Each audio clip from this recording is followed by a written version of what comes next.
Shalom, selamat pagi Bapak Ibu Jemaat GPPS Sawahan yang diberkati Tuhan. Hari ini kita kembali dalam Renungan Manarema. Dan sebelum kita masuk di dalam nats pembacaan firman Tuhan, saya mengajak untuk kita bersama-sama bersatu di dalam doa.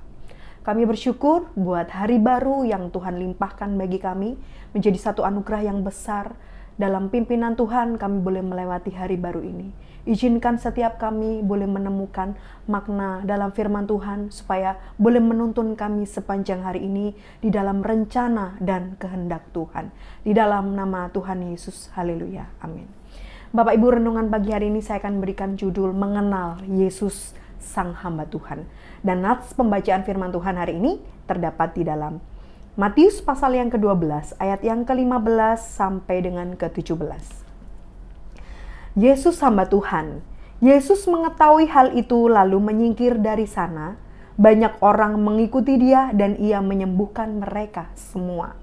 Ia dengan keras melarang mereka memberitahukan siapa dia, supaya digenapi firman yang disampaikan melalui Nabi Yesaya.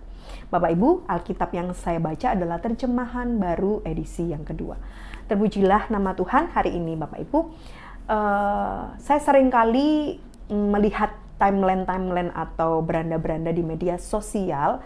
Biasanya banyak hal-hal viral yang muncul atau yang di-up di sana. Hal yang fenomenal, hal yang menghebohkan. Apalagi akhir-akhir ini cuaca musim hujan, angin puting yang begitu deras, banyak sekali berita-berita yang heboh atau yang luar biasa atau hal yang mencengangkan yang menjadi fenomena saat ini di-up oleh media sosial. Dan itu menjadi satu bahan yang bisa menjadi viral, sebab orang akan bisa melihat apa yang terjadi. Bukan hanya orang, tetapi orang banyak bisa mengakses berita-berita yang viral dalam media sosial. Bapak Ibu, tidak sama halnya dengan apa yang dilakukan Yesus sebagai hamba Tuhan. Yesus ketika melakukan mujizat yang luar biasa, bukan hanya 1-2 orang, tetapi orang yang datang padanya, yang pada saat itu sakit, disembuhkan semuanya oleh Yesus. Waktu itu Yesus berkata bahwa ia melarang keras orang menceritakan atau memberitahukan tentang apa yang telah dilakukan Yesus dan siapa Yesus itu. Bukan karena Yesus takut, sebab sebelumnya orang Farisi mengancam untuk membunuh Yesus. Tidak Bapak Ibu, tetapi Yesus melakukannya ini supaya meredam kebencian dari orang-orang Farisi yang melihat begitu luar biasa yang tengah dilakukan atau mujizat yang dilakukan Yesus, yaitu menyembuhkan banyak orang. Hal ini Yesus lakukan Bapak Ibu untuk supaya menjadi teladan bagi kita, bahwa kita pun sebagai hamba-hamba Tuhan yang mengikuti jejak Yesus, hendaknya pun kita melakukan hal yang sama. Namun sayangnya pada musim-musim Natal, di bulan-bulan Natal ini, banyak sekali hamba-hamba Tuhan, bahkan mungkin gereja Tuhan, mereka mempertontonkan atau menunjukkan diri atau kehebatan apa yang ditampilkan dalam acara Natal, tetapi melupakan siapa yang harusnya ditonjolkan. Seharusnya Bapak Ibu kita belajar seperti teladan Sang Yesus hamba Tuhan ini. Bagaimana Yesus Kristus menunjukkan kepada orang-orang apa yang tengah dilakukannya, namun Tuhan Yesus memohon supaya mereka, bahkan melarang supaya mereka tidak menceritakan apa yang tengah dilakukan Yesus. Bapak Ibu, seringkali juga kita berlaku demikian. Bagaimana kita menonjolkan diri kita, bagaimana kita menunjukkan keakuan kita, apalagi menjelang event-event Natal atau momen-momen Natal tahun ini. Kita lupa seharusnya hidup kita menunjukkan jejak Sang hamba Tuhan itu, atau jejak Sang Guru, jejak Sang Firman itu yang menjadi manusia, di mana melakukan bagian sebagai hamba Tuhan, bersiap untuk melayani, bersiap untuk melakukan hal-hal bagi orang lain, tanpa menunjukkan siapa diri kita.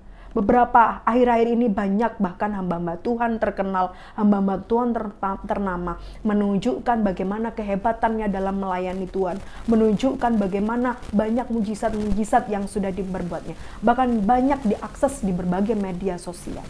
Bapak Ibu, ini bukanlah hal yang keliru, tetapi kita belajar melalui kebenaran bahwa bukan itu yang Tuhan mau, untuk kita bisa mengikuti jejak seperti halnya Yesus, hamba Tuhan.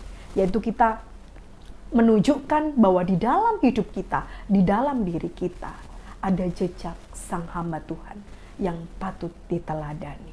Sekalipun Natal ini kita melewati tanpa kemewahan atau tanpa sesuatu yang luar biasa, mari kita belajar untuk tetap rendah hati menunjukkan siapa hidup kita, siapa diri kita yang memancarkan pribadi Kristus sebagai hamba Tuhan.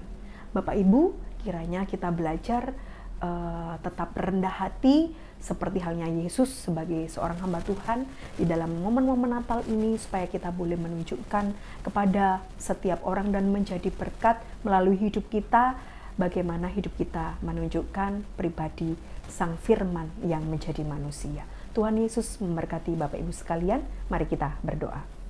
Kami bersyukur Tuhan untuk kebenaran firman-Mu, kiranya terus menopang dan menolong kami untuk terus belajar menjadi pribadi yang rendah hati sebagai hamba Tuhan, sebagai gembala, sebagai pendeta, sebagai pelayan Tuhan, atau apapun yang Tuhan percayakan untuk kami kerjakan.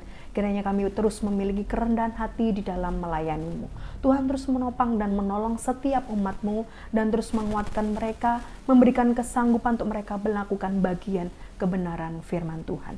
Terpujilah nama-Mu ya Tuhan, kiranya terus memimpin dan memberkati setiap umat-Mu melewati sepanjang hari ini dalam anugerah Tuhan. Di dalam nama Tuhan Yesus Kristus, haleluya, amin. Tuhan Yesus memberkati Bapak Ibu sekalian.